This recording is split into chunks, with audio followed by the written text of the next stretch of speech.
जीवन में अक्सर हमें ऐसा लगता है कि हम सब कुछ जानते हैं, सही गलत की समझ रखते हैं और इस कारण हमें किसी मार्गदर्शन या फिर सत्संग की आवश्यकता नहीं है। लेकिन क्या ऐसा सच है? आइए जानते हैं आज की इस साखी के माध्यम से। एक दिन एक युवा लड़का संत कबीर के पास आया।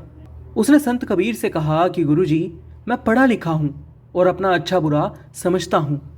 मेरे माता पिता ने मुझे आपके प्रवचन सुनने के लिए ज़बरदस्ती भेजा है, लेकिन मुझे सत्संग की आखिर क्या ज़रूरत है? आप ही बताइए कि मेरे जैसे समझदार इंसान के लिए सत्संग क्यों ज़रूरी है?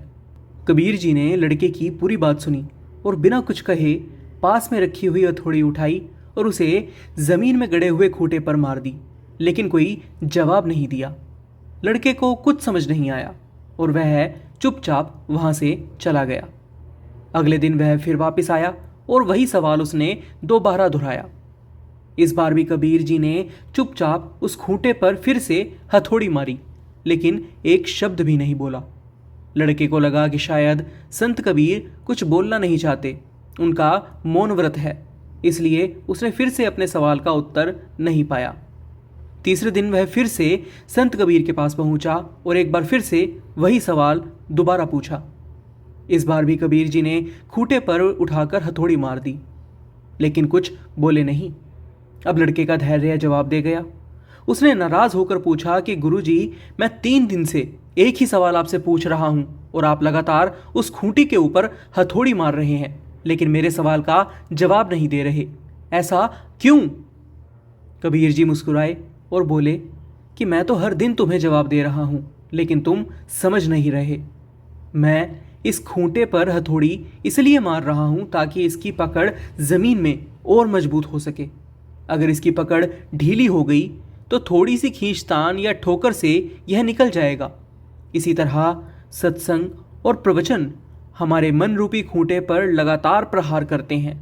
यह हमारे नकारात्मक विचारों को दूर करते हैं और हमारे सकारात्मक विचारों को मजबूती देते हैं।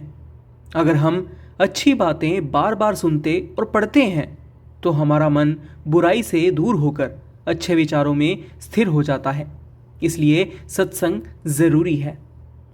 इस साखी से हमें सीख मिलती है कि जीवन में बार बार अच्छी बातें सुनना, सत्संग में शामिल होना और आत्मचिंतन करना हमारे मन की नींव को मजबूत बनाता है।